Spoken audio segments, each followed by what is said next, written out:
Hello, everyone. Welcome to Barca News and welcome to the post-match live analysis where we analyze Barcelona matches as soon as they end. And today, we're gonna be analyzing Barcelona's victory over Getafe 3-0 at the Stadi Johan Cruyff with a double by Ferran Torres and the third goal scored by Dani Olmo, who had a spectacular match. But of course, we are going to talk about that in a little bit. Now, as always, the first thing we're going to talk about is the lineup, then the overall team's performance or my sensations over the entire team's performance.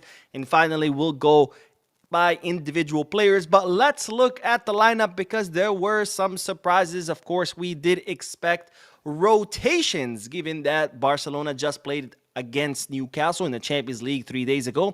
We have an incredibly packed calendar with another midweek match against Real Oviedo, then a weekend match against Real Sociedad, and then another midweek match against PSG. So some rotations here on the team, some surprises here on the lineup by Hansi Flick. Of course, in goal, Joan Garcia, because right now, there's not a single goalkeeper that can take Joan Garcia's spot. He's been absolutely spectacular since he arrived in Barcelona. On the right, Jules Koundé, of course, our best right back so far. That was expected. On the left, Gerard Martin replacing the injured Alejandro Balde. And a surprise, of course, comes in the center back pairing. Now, we knew or we expected that Pau Cubarsí was not going to be starting because he has been feeling some discomfort since the Newcastle match. He hasn't been training with the group. He's been training on his own. But the question was, what was going to be the starting pair? I guessed that it was going to be Eric and Araujo, but of course there was also the Araujo Christensen option. But Hansi Flick put Eric Garcia and Andreas Christensen in a starting center back pair, a pair that he's already tried out before. Now, in the midfield, we have Pedri right next to Frankie de Jong in that double pivot. I was a little bit surprised to see Frankie de Jong start. I thought Hansi Flick was going to give him some rest, given that Frankie de Jong was injured, returned from injury to play the match against Newcastle. So I expected maybe Frankie could get some rest, but Frankie started right next to Pedri. And in the attacking midfield position, Hansi Flick opting for Dani Olmo. This is something that I expected to happen because, of course, Dani Olmo is much better in close spaces as opposed to Fermin Lopez, and we knew that Getafe was going to be looking to close all the spaces because, of course, they usually park the bus with a line of, as we can see here, 5-3-2, but it was more of a 5-4-1 because a lot of times either Liso or Mayoral would drop down to the midfield, and you would see a line of 5 right behind a line of 4. Now, in the front, we saw Robert Lewandowski. I had predicted that maybe it could be Ferran Torres since he is mobile, but instead we saw Ferran Torres starting on the left and Rafinha on the right. Now, Rafinha on the right, I think we all expected that in the place of Lamine Yamal, but the surprise, of course, was Ferran Torres in the left. We all expected that it could be Marcus Rashford, but it seems like Rashford was late to the activation session. And as you know, with Hansi Flick, he has a rule. If you're late, you don't get to start. It doesn't matter who you are. And that's important because it's easy to punish a Barca Athletic player. It's easy to punish a bench player, but to try to punish your stars, that's a lot more difficult. But Flick doesn't care who you are. Doesn't care if you're Lamine Yamal or Gerard Martin. If you're late, you're not going to get to start. And, well, Rashford did not start. And instead, we saw the Shark, Ferran Torres, start in his place, which, of course, had a spectacular match with that double. Now that we've covered the lineup, let's talk about the overall sensation or the overall performance of the team because today Barcelona were spectacular. They were dominant and they were able to not only dismantle Getafe, but they were able to impose themselves and, get past the dirty anti-football tactics that Getafe has. As always, matches against Getafe are always tough, not because they're a brilliant team, not because they have brilliant players or a great tactician as a coach, but because they are an anti-football team. It's a team that doesn't really propose much as far as football. Instead, they park the bus, and then they delay. They look to interrupt the opposing team's flow through fouls, through wasting time, pretending that every time someone touches them that, a sniper took them out. These dirty tactics, and as such, it's always been tough to play against Getafe because they waste so much time. I think the last time we faced them, out of the 90 minutes, I think the ball only was rolling for 54 or 52, meaning that almost half of the match was just wasted through Getafe's dirty tactics. But this time around, those tactics did not work. Now, don't get me wrong, Getafe tried. We saw a lot of fouls on Barcelona players who didn't even have the ball. More specifically, Lewandowski, he was fouled 3-4 times without even have the ball. So they tried. They did their best to employ the same disgusting tactics that Bordalas' teams always employ. But today, Barcelona was not having it. Today, Barcelona was so superb in imposing their style that nothing that Getafe could do could stop them. And as a result, we saw a dominant Barcelona cruise to victory with 3-0, which could have easily been more because Ferran Torres hit the post once. There was other very close chances. For example, the one where Lewandowski misses, where he slides in for the ball from a pass for Pedri. So this could have easily been a higher scoreline. But nonetheless, Barcelona take home a very important victory in 3 very important points. It was very needed to take this victory home because, of course, Real Madrid remain undefeated in La Liga, and we cannot fall behind too much because we did drop 2 points against Rayo Vallecano. But so very important victory today. And here's the thing. Here's my takeoff from this match. I think that, and I've said this before, that Flick's team this season was going to be better than the last. Last season, it was already a superb season for Hansi Flick's team. We took home La Liga, Copa del Rey, Spanish Super Cup, semifinals of the Champions League. And I thought that this season, it would be better. Why? Because now the players have been playing for a longer time together. They've been playing under Hansi Flick's system for a longer time together. Plus, now we have a deeper bench. Not so much through signings, but more of Hansi Flick being able to develop players to create that deep bench. For example, Gerard Martin, he was always there, but it wasn't really a deep bench. When Balde got injured, you would be like, oh, what are we going to do? But now we have Gerard Martin because Hansi Flick has been able to develop Gerard Martin into a reliable substitute. So all these together, I believed and I expected this team to be better, and that's exactly what we're seeing. We're seeing a Barcelona that still implements the same identity, the same style from last season, but does it in a better way because now they are doing it in such an effective way that 2 things are happening. A, it doesn't matter who's on the field, the system still works. Lamine Yamal, last season, whenever he didn't play, Barcelona would lose or drop points. This season, Lamine Yamal has missed 3 matches, and in 3 matches, Barcelona have scored 11 goals. 6 against Valencia, 2 against Newcastle, 3 against Getafe. 11 goals without Lamine Yamal. Now, this is not to say that we don't need Lamine Yamal or that Lamine Yamal is not that good, but this just goes to show how much better is the team as a whole, as one unit, implementing Flick's philosophy that it doesn't matter who's on the field. Now, of course, the team is better when Lamine Yamal is on the field, but nonetheless, the system continues to work. And that's what you want to create. That's what a successful team looks like. A team that, as a whole, can implement a certain identity, and even if you swap the players, that team can continue to function the same way and is not affected that much. Of course, the level could drop a little bit or go up a little bit, but overall, the team continues to work. So, like I said, this team has gotten so much better in implementing Flick's idea that A, it doesn't matter who's on the field, and B, or 2, the second point is that they do it in such a well way, such well-oiled machine that they force opponents to adapt to them, and whatever the opponent is trying to do on the field, it becomes irrelevant, right? And this is something we've talked about before. Coaches before, I think like Koeman, like Xabi, like Setien, like Valverde, used to try to adjust their tactics to the opposing team. Oh, what is the opposing team going to do? Let's figure out a way how to counter that. But as we know, Cruyff always told us that if you implement your style in such a good way, it doesn't matter what the other team proposes because you're forcing them to adapt to you. And that's the mark of a great team that knows what they're doing on the field, and they always sticks to their identity. And that's exactly what we're seeing with Flick's team. This team knows what they're trying to do. They know what they're supposed to do, and they force other teams to adapt to them, not the other way around. And this is why today we saw Getafe, who try to do what they usually do, which usually works because we've always seen Barcelona struggle against them.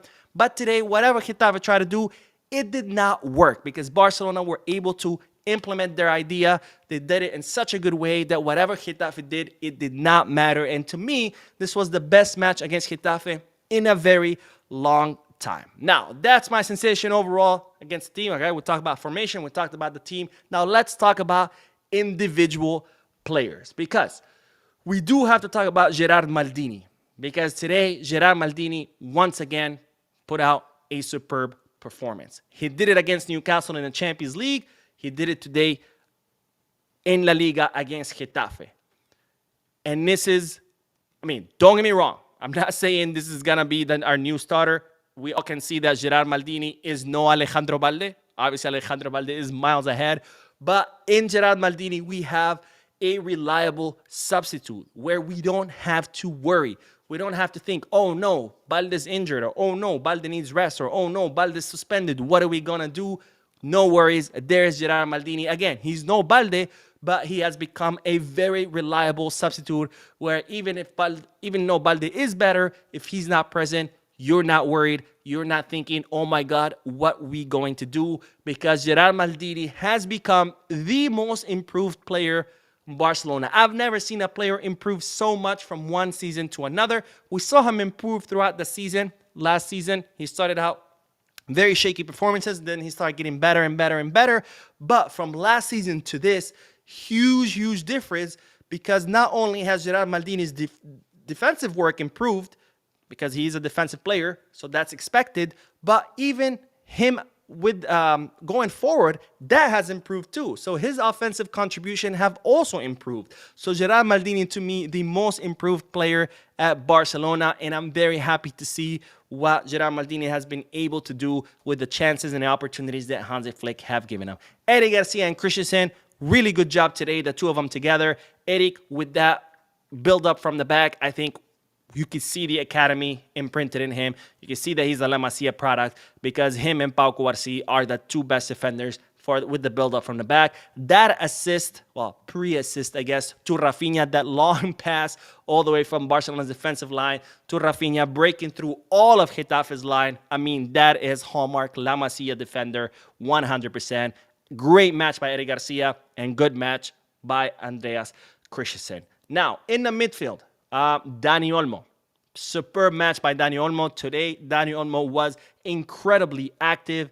His combination with his teammates, we saw him running all over the field, coming back down to help with the defense, press up again. His assist to Rafinha was absolutely spectacular, and that's what Dani Olmo gives you. Not only can he operate in tight spaces, but his decision-making in that quick split second is superb because with the first goal, that Rafinha goal to pass to Dani Olmo was spectacular.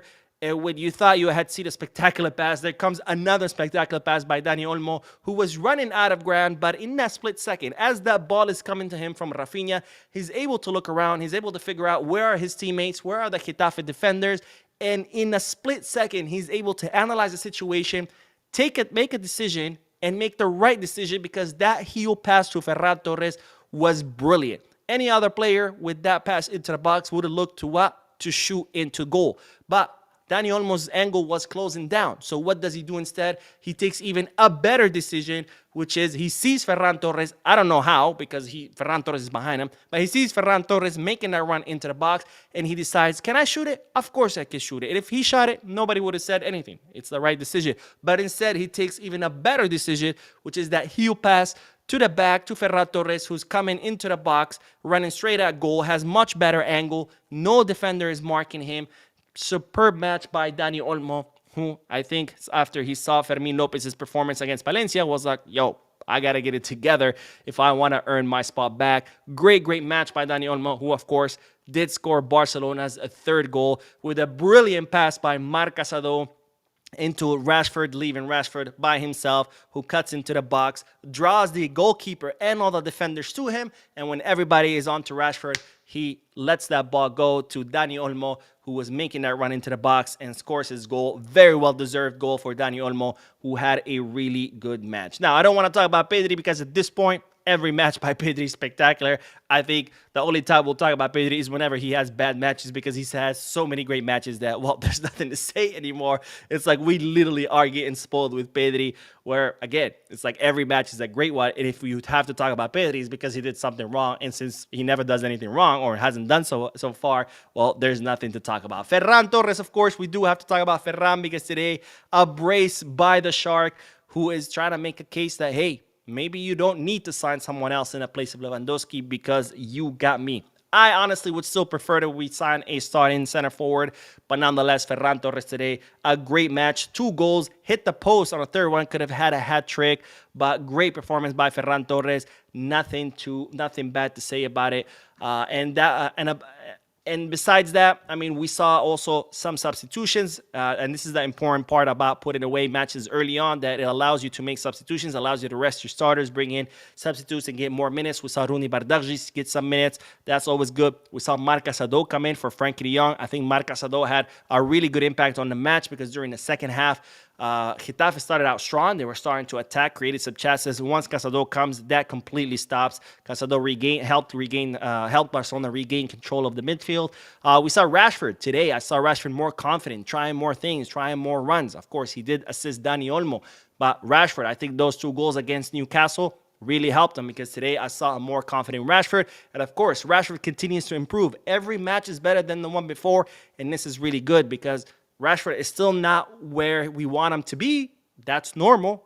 New team, new teammates, new coach, new league, new country, do everything. He has to adapt. We got to give him time to adapt. But the good news is that every match is better than the one before, which means that Rashford is indeed adapting, that Rashford is indeed improving. And that's great, because I think it's only a matter of time until we see the Rashford from his early years in Manchester United. And when that happens, God help the other teams, because with Lamine on the right, Rashford on the left, and Coutinho somewhere in the mix there too, forget about it. But really good match by Barcelona. Great performance by everybody on the team. Of course, I do want to hear you guys' thoughts and opinions about what you thought. 3 very important points. And then let's do the comment section, because before we end this, and of course later on tonight, I will be doing a news video. Let's see. Street Fighter says, hi Mo, hi Street Fighter, thank you for joining. And Street Fighter also says, good win. Indeed, it was a really good win. Again, the best match against Getafe that we've had in a while. Curtis says, we have to give credit. Gerard Maldini, many fans hate him, but he's steadily improving. Flick is an excellent coach. Absolutely, I think Gerard Maldini is a very underrated player. I mean, yeah, he's not Baldi, and he's not like this fancy defender who, when you watch, you're like, oh, Gerard Maldini, oh my God, he's so amazing. No, but he's the kind of defender that goes in, keeps his head down, works hard, and gets the job done. And I think that as a result of that, unfortunately, he is underrated, because, well, people want to see flashy players, right? People want to see Lamine Yamal doing crazy dribbles, right? People want to see Rafinha with those crazy runs to the back of the defender's back. You know, people want to see Cubarsí with his insane diagonal passes. You know, people want to see flashy things, and Gerard Martin is not really a flashy player, but he does get the job done. And as a result, of course, he ends up being very underrated. Hub says, hey Mo, good game for the boys today. And do you have any info about Fermin injury? I haven't heard anything yet, but of course, once I hear, I will definitely let you guys know. But yeah, we saw Fermin end the match on the ground. He looked like he was in a lot of pain. The doctors were all around him. Hopefully, it's just a knock, but we're going to have to wait and see. And then it says, Jesus loves you all. Thank you, my friend, for your comment. And Curtis says, it also seems like Flick dropped the defense a yard or two, and we are looking a bit more solid. The defense is looking a lot more solid so far. Hopefully, we can keep that up, and hopefully, we can build out on it. So not just keep it up, but, you know, improve upon it, because Barcelona's defense has been very, very solid. Does that mean we're going to stop conceding goals? Absolutely not. As I always say, Flick's system lends to conceding goals, but we do look better. And with Juan Garcia in goal, I think we're going to concede less. Are we not going to concede at all? No, but we are. I think we can. We are on a trajectory to concede less than last season, between the defense's improved performance and Juan Garcia is an absolute octopus. I'm pretty sure the guy has like 8 arms or something. I mean, and his reflexes are like, it's like cat reflexes and octopus arms. I mean, with Joan Garcia on goal and when the defense improved, I think we're on the way to concede less. Street Fighter says, but Flick still adjusts his tactic. Of course, you might adjust a little bit here and there, but overall, you maintain the same system, right? Are there going to be some little tweaks here and there? Of course. But overall, you maintain the same system. Imagine having a race car, right? You want your team to be like a race car where they all work as a unit, right? The car works as a whole. It has different parts, as an engine, a transmission, a radiator, a fuel injector, has all these different parts, but they all work together as a unit. And even when you swap parts out, you swap the tires or the car still works the same, right? It still functions the same. There might be some little bit of adjustment. Maybe you change the tires to have a little bit more grip. Maybe you change the tires to have a little bit more rain resistance. Maybe you tweak the car a little bit to have a little bit more torque so we can have better takeoffs, or maybe you do a tweak so the car has a higher speed limit. But overall, it's still the same car. Overall, all the parts work the same in combination, and overall, it all works as a whole unit. So are there gonna be a little bit tweaks here and there? Sure. But overall, it still remains the same. Street Fighter says, we won 4-0 under Xabi. Okay. And Prince says, hi, Mo. Hi, Prince. And Prince also says, bro, do you think Xabi will return to coach Barca if Flick's done managing Barca? I mean, it's too early to tell, right? Xabi hasn't coached any other teams. Maybe if he starts coaching somewhere else with maybe less pressure, maybe we can see Xabi improve over the years, and then one day he can become a great coach, then yeah, absolutely, why not? But right now, I mean, he's not even coaching, so we don't even know where Xabi... I think that what happened with Xabi, he just came to Barcelona very prematurely. He went from coaching in Qatar to Barcelona. I mean, that's a huge jump. That's like going from, oh, I just got my driver's license to, oh, I'm going to drive a Formula 1 car, right? It's a huge jump. I think what Xabi should have done is, you know, if he made the jump to Europe, go to a bottom of the table team, maybe even a mid-table team. Or if you want to come to Barcelona, start with the Juvenil A, then Barca Athletic, then first team, you know. Slowly learn, grow, develop until you are ready for the first team. But that jump was way too quick and way too premature. Maybe Xabi is a great coach, but because the jump was too premature, that ended up killing him. For that, time will tell, because we're gonna have to wait and see where Xabi ends up and how his career develops as a coach. Or maybe he was always terrible, and regardless of how many years he ends up coaching, he's still gonna be terrible. We don't know. Time will tell. We'll have to see. McBarca says, yo, Mo, wasn't Camp Nou supposed to be open by 24-25? I'm just realized now we're far from done, and it's 25-26 season. Yeah, we're supposed to go back in November 2024, and it's September 2025. Crazy. Curtis says, Mo, Ferran reminds me of Pedro. Very underrated, but played a vital role in his time. Yeah, absolutely. Of course, Pedro, I think, is more talented, but yeah, I get your point. Street Fighter says, though, Fati brace. Yeah, I saw that. I haven't seen the goals yet, but someone mentioned it during the live, and that's really cool. I really hope that this is the beginning of Ansu Fati recovery. As in, and when I mean recovery, I don't mean recovering from injury, but recovering his former self. I really hope so. Whether it be because he's going to eventually hit his stride and be able to come back to Barcelona and be the star he is, or whether it be for him to recover his form enough to where Monaco would buy him, it doesn't matter at the end of the day. I just want Ansu Fati to recover his form, because the last thing I want to see is someone as young as Ansu Fati, as talented as Ansu Fati, being pushed into retirement or being pushed into playing in some crappy league because of injuries. I would hate to see that for him. I want Ansu to succeed, whether it be back at Barca or at Monaco or at someone else. I want Ansu Fati to be successful, so I really hope he recovers his former self before all these injuries. And Rafi says, Ferran looks like David Villa. No, David Villa is David Villa, man. David Villa is David Villa. Anyways, that is all, ladies and gentlemen. Thank you so much for tuning in. I will be posting another video later tonight, which is the news video. We haven't done a news video today. Oh, wait. we do have a donation before we leave. Sajog with the incredibly generous donation, as always, supporting the channel. Thank you so much, my friend, for all the support, for all your generosity, for all your donations. But Sanjok says, Mo, did you notice this season we're not playing Highline all the time? We know when to play Highline, when to fall back, unlike last season when we were playing Highline all the time. I have seen a little bit of changes with the Highline. I have seen we still obviously play with our defenders more high up than most teams, but they're not as high. And we see that line through match fluctuate, right? Sometimes down to the third, sometimes a little bit more up, sometimes into midfield. But yes, I have seen some movement with the line is not as, stiff. You're going to stand here the whole time no matter what happens. I have seen that, and that's great, right? We've seen some evolution in Hansi Flick's system where he's still using the offside trap. His defenders are a little bit high up because they start with the build-up and they help with the attack and they help with the high press.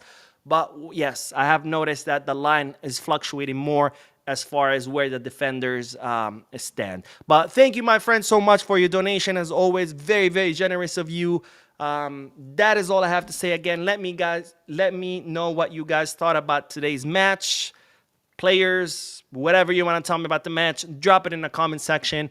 Don't forget to hit the like button, subscribe to the channel, drop a comment, and of course, as always, peace, Barca.